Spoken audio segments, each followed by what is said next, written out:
안녕하십니까. 문명의 그리스도인입니다.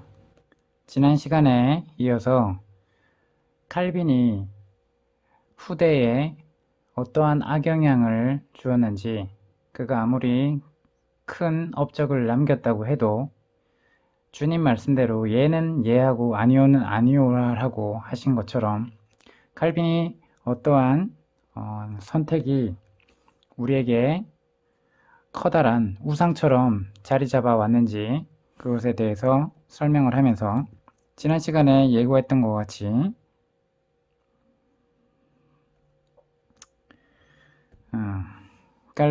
칼빈이라고도 하고 깔뱅이라고도 하죠.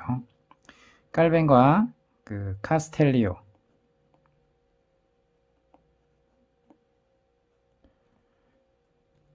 이 두 인물에 대해서 먼저 이야기를 나눠보겠습니다. 자, 칼빈 그와 함께 동역하였던 당시 칼빈 아카데미 학장이 카스텔리오였어요. 이 카스텔리오가 스위스 그리고 프랑스 국경지대에서 칼뱅보다 6년 늦은 1515년에 태어났어요. 자, 이 사람도 역시 탁월했습니다. 이 탁월한 신학자였던 그는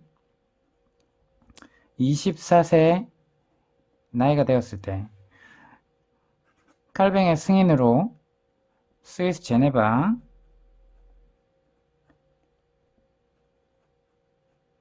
개신교학교 교장으로 초빙이 됩니다.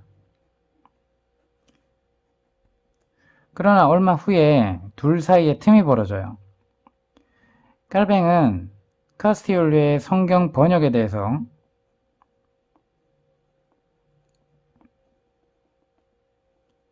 검열을 하겠다는 의지를 나타냅니다.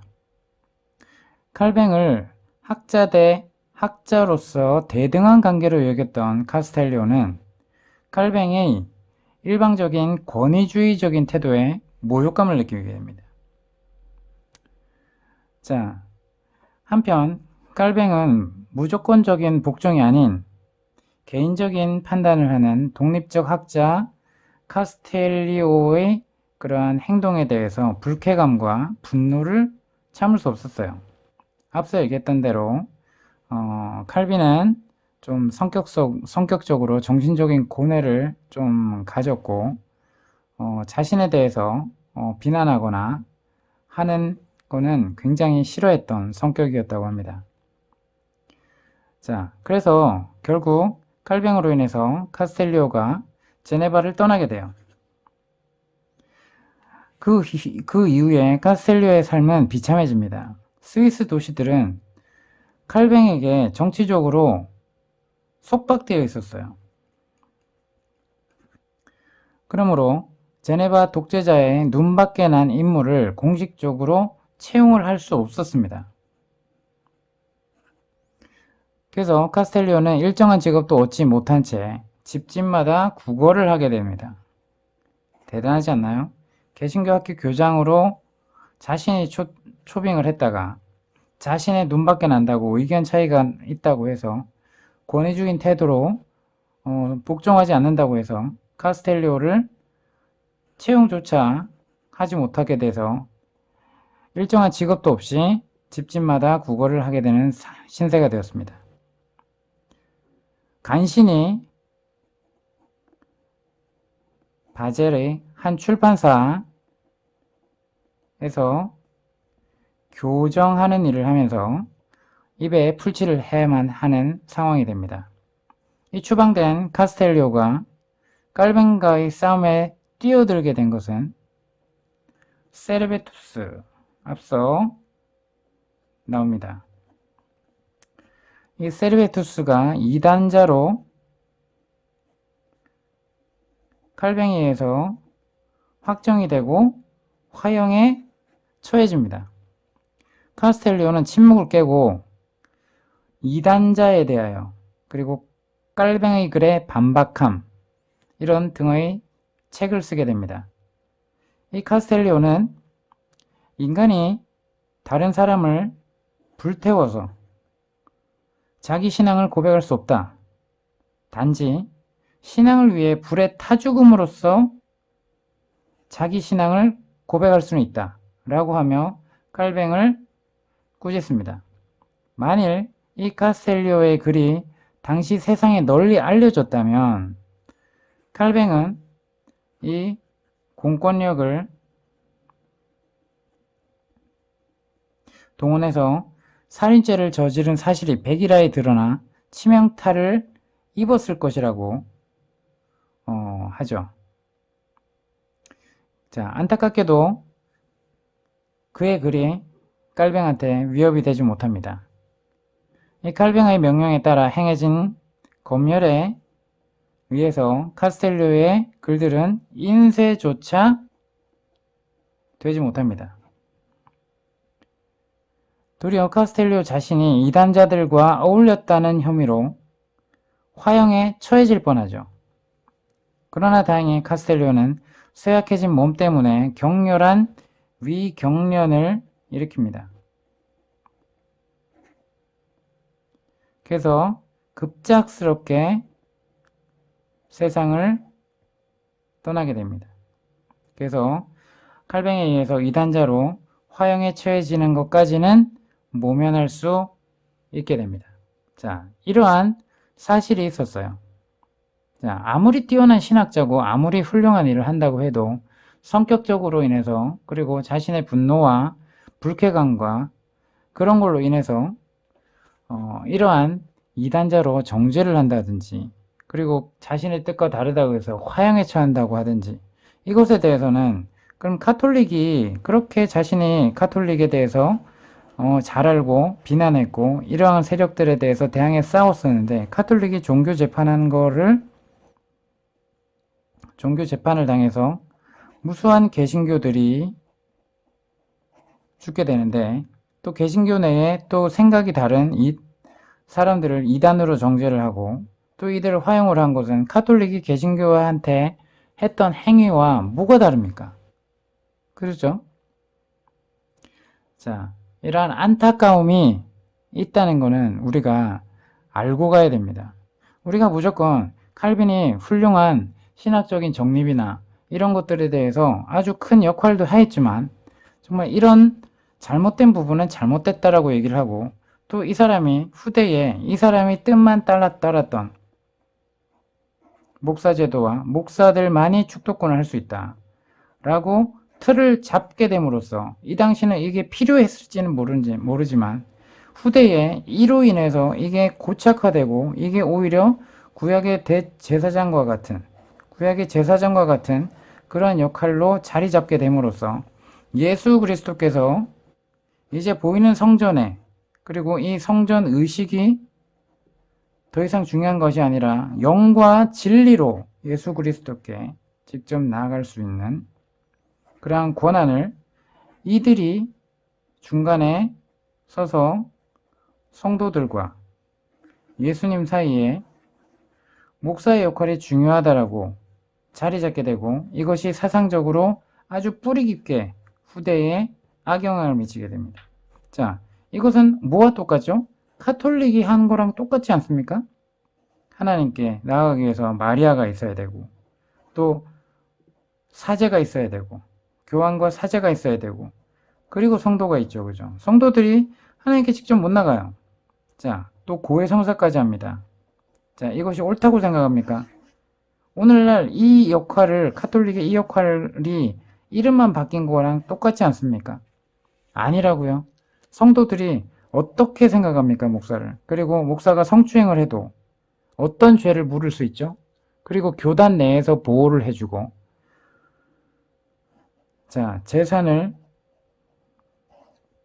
탐욕대로 취하더라도 그죠?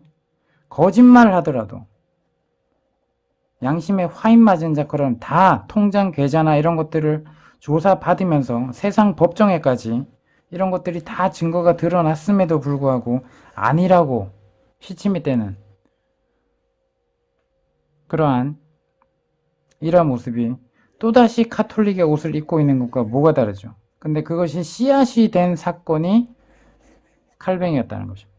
자, 우리가 이러한 부분은 분명히 알고, 우리가 종교 개혁의 후손이라고 한다면, 카톨릭이 잘못된 걸 알았다면, 그죠? 개혁은 아무리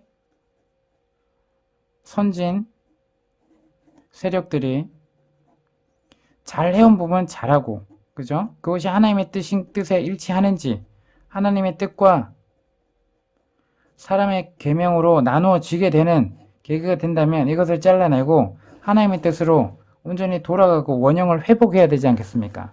그렇죠? 우리가 정말 칼빈의 버금가는 훌륭한 학자인 카스텔리오의 취업의 길을 차단할 정도로 잔인했고 치졸했던, 자신이 칭송받아야 마땅했고 자신이 신학적인 정립이 뛰어나다라고 인정을 받아야 성에 찼던 그 칼빈. 그래서 분노가 극에 달한 칼빈이 카스텔리오마저 종교 재판에 회부하여 제거하고자 술술을 부리는데 하늘의 뜻인지 카스텔리오는 중한 병에 걸려 생을 마감하게 됐다 그랬어요. 만일 건강하게 살았더라면 필시 칼빈에 의해서 세르베투스처럼 화형에 처해졌을 것입니다. 자, 이러한 칼빈을 숭배하는 칼빈 신학 하면서 칼빈 신학을 공부하라. 자, 그 시간에 성경을 더 읽었으면 좋겠습니다. 자, MSG가 아닌 성경을 지금 더 깊이, 더 자주 읽어서 정말 하나님의 뜻이 무엇인지 기도하면 성령께서 각자 그 눈이 띄어지고 그 글의 의미를 더욱 분명하게 알게 될 것입니다. 그래서 그러한 지금의 잘못된 길을 걷고 있는 개혁주의와 또 장로교단 목사님들은 진정 복음과 그리스도인이 무엇인지 모르는 소경과 같은 사람들이 너무나 많다는 것입니다.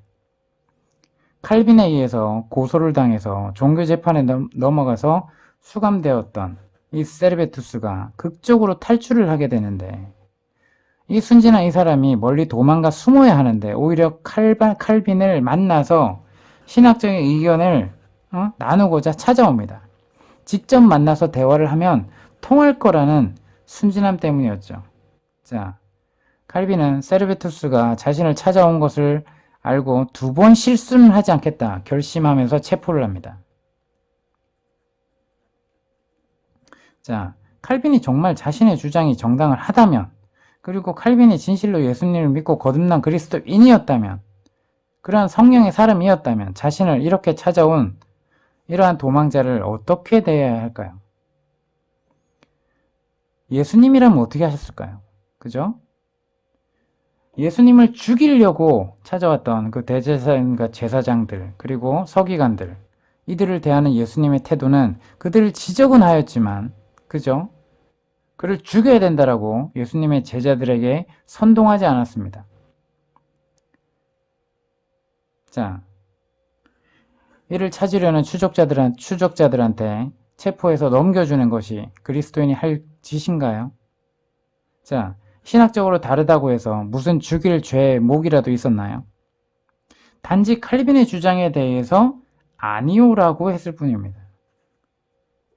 그것이 죽여야 될 죄인가요? 비록 복음을 거절한다 해도 이 세상에서 죽일 죄는 아니죠. 그는 하나님께서 영원한 형벌로, 그죠? 성경대로 복음을 거절하고 예수님을 거절하고 죽은 자들에게는, 자, 죽을 때까지 하나님께서 기회를 주십니다. 그죠? 하지만 그가 죽기까지 돌이키지 않는다면 영원한 형벌을 하나님께서 하신다는 거죠. 자, 우리가 분명히 이 사실을 알고 우리가 이 관계 속에서 잘못된 부분들이 있었다. 근데 이 사실을 외면하지 마시고 역사적인 교훈으로 우리가 이 시대에 다시 우리 자신을 돌아봐야 될 것입니다.